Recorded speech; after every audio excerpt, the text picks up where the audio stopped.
Sedih aku guys. Sudah terbuka buat Bapak Jokowi. Pak, boleh nggak Bapak Presiden aja selamanya, boleh nggak Pak? Seperti janji suci kami di gereja, Pak. Biarkan maut memisahkan kita, Pak. Jadilah presiden lagi, Pak. Lihat tuh Pak, rakyatmu Pak, yang demo. Kasihan mereka Pak, yang tidak bersalah jadi korban Pak. Kasihan. Lihat Pak, para petinggi-petinggi negara gak satu pun Pak yang bisa menghampiri mereka. Ayo Pak, Bapak tahu gak Pak Jokowi kebijakan sekarang Pak dari DPR Menteri Pak? Yang pertama, orang tua kami nabung. Ada yang mau berangkat haji, ada yang mau masa tuanya, kita anaknya dari rantau ngirim, nanti 3 bulan tidak digunakan diblokir, ya kan? Bapak tahu juga enggak? Bapak pernah ngerasain kan Pak, bagaimana kita beli tanah sepetak, ya kan? Belum menguras surat sertifikatnya berpuluh-puluh juta Pak. Nanti mau bangun IMB-nya lagi Pak, belum pajaknya Pak. Bapak dulu bisa menentang anggota DPR tentang kebijakan-kebijakan yang nggak punya akhlak itu. Sekarang hanya dia miakan aja, berjoget-joget lagi. Pak Jokowi, aku iki arep curhat, telepon Pak. Live TikTok, fiture hilang. Lah terus arep piye maneh Pak? Jarane zaman demokrasi kok dadine kaya ngene. Penak zamanmu Pak keluhane masyarakat ditompo, kebijakanmu nang masyarakat yo kanggo. Lelek saiki bareng kebijakannya ora berpihak ning masyarakatnya protes melalui media sosial, ora digagas, ora digugu, bareng masyarakatnya podo demo. Ana sing nglakone rusuh, lah sing disalahno masyarakate maneh. Lah piye to yo? Lah terus ngene iki sing disalahne iki sapa? Jarene negara iki negara demokrasi. Lah kok live TikTok wae malah diilangi. Piye to Riri? Aku iki biyen pas zamane Pak Jokowi suweneng Kurairam, jan presiden terbaik sedunia. Pengen bangun negarane ben para babu-babu di luar negeri ki serasa babu ning luar negeri nduk ling. Mulai wae sok kerjane negaramu dhewe lah. Bareng saiki kok kaya ngene to Pak, bareng sampean gak menjabat wis piye to yo? Angel-angel Pak. Ngene iki Pak Jokowi yo, arep nangis, ya kok wis gerang gaplok nangis yo ora pantes. Tapi nek ora nangis terus arep sambat karo sapa to yo Pak? Kecuali karo jenengan to Pak Jokowi.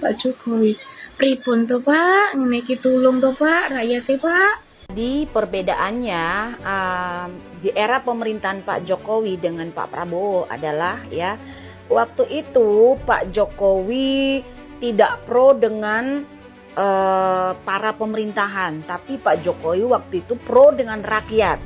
Makanya Pak Jokowi dibenci habis-habisan oleh pemerintahan, baik itu daerah bahkan pusat. Karena Pak Jokowi tidak mau cawe-cawe yang namanya mereka yang ingin kriminal alias merampok. Makanya Pak Jokowi ini nggak mau cawe-cawe. Pak Jokowi lebih pro dengan rakyat. Coba itu lihat Pak Jokowi itu belusukan. Itu salah satu alternatif. Pak Jokowi tidak mau duduk diam di ruangan ber-AC di kursi empuk. Beliau langsung turun ke lapangan melihat bagaimana kinerja para pemerintahan daerah tersebut. Kan begitu. Makanya berang itu. Pemerintahan daerah lah, apalah jabatannya marah. Gak suka. Karena akan terlihat nanti kerja mereka kayak gimana. Apakah anggaran itu dikorupsi apa enggak. Makanya banyak yang benci dengan Pak Jokowi. Karena Pak Jokowi pro rakyat. Pak Jokowi nggak suka dengan pejabat-pejabat maling. Pejabat-pejabat yang menipu. Dan pejabat-pejabat itu benci dengan Pak Jokowi. Tapi apa? Pak Jokowi rela melakukan itu semua. Mau dihujat, dibully, gak masalah. Nah, terlihat masyarakat itu melihat bahwasannya Pak Jokowi ini adalah pro rakyat. Kayak gitu. Nah, di era Pak Prabowo ini, Pak Prabowo ya di masa pemimpin beliau ini belum 1 tahun, ya kan? Beliau ini, Pak Prabowo ini lebih pro ke para pejabat, para elit. Tapi tidak pro rakyat, maksudnya melupakan rakyat. Beliau ini lebih memperhatikan para elit. Dengan maksud tujuan, makanya beliau ini coba kita lihat itu. Gaji ini dinaikin, gaji itu dinaikin. Semua itu bercerita tentang para elit, tidak dengan rakyat. Sebenarnya strategi Pak Prabowo itu adalah merangkul semua elit supaya supaya objektif, tidak melakukan korupsi. Makanya itu Tom Lembong dilepaskan, Hasto dilepaskan, hakim gajinya dinaikin, apalah tetap bengek siapalah dinaikin semua, DPR dinaikin sampai 3 juta sehari. Itu tujuannya supaya mereka tuh nggak korupsi, supaya di 4 tahun ke depan ini Pak Prabowo bisa atau dapat merealisasikan kebijakan-kebijakan yang akan dilangsungkan, yang akan direalisasikan, supaya para pejabat-pejabat ini dari pusat sampai daerah tidak jadi maling. Itu tujuannya Pak Prabowo kalau menurut aku. Tapi coba lihat dampaknya. Coba lihat dampaknya.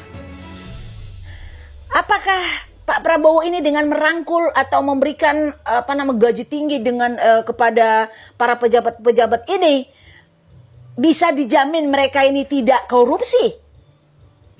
Nggak ada jaminan. Bisa dijamin mereka ini tidak korupsi? Ada yang bisa menjamin nggak?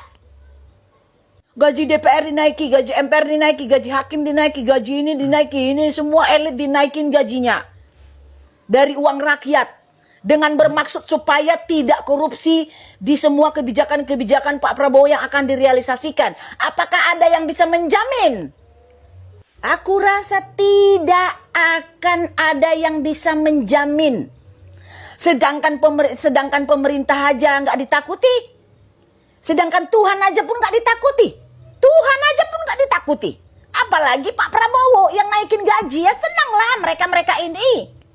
Tuhan yang mempunyai neraka dan surga, yang menciptakan neraka dan surga nggak takut kok.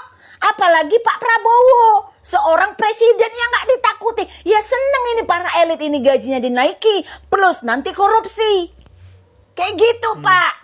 Karena apa? Jiwa korupsi di negara ini sudah mendarah daging. Ya, sudah mendarah daging.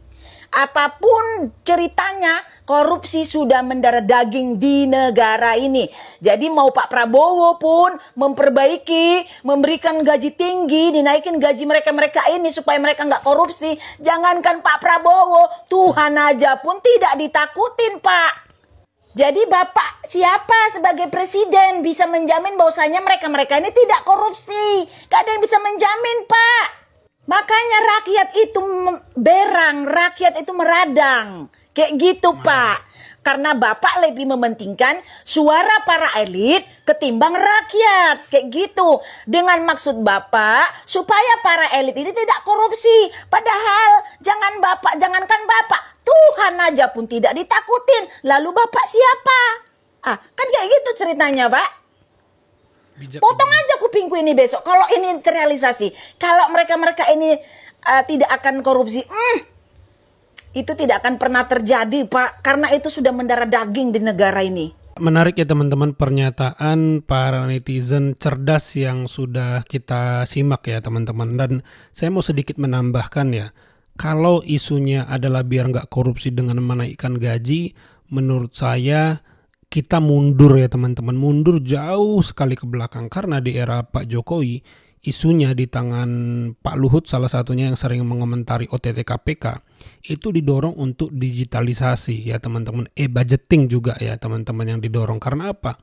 Dengan digitalisasi itu mengurangi yang namanya korup, ya seperti tender terbuka ya, sehingga tidak bisa lagi korupsi. Yang dibangun adalah sistem.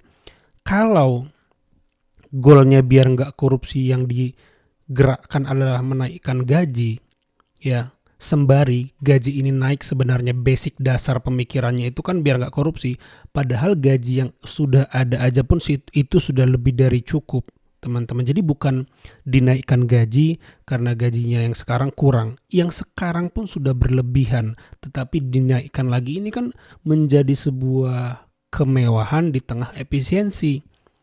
Ya rakyat kelaparan, pejabat kekenyangan, jadinya ini malah menjadikan ketidakadilan. Tetapi kalau yang dibangun adalah sistem di mana pejabat itu dimustahilkan untuk korup karena sistemnya begitu ketat, ini menurut saya kita sudah maju, kita akan mengarah pada sebuah kemajuan. Karena menurut teman-teman bagaimana, coba tambahkan di kolom komentar.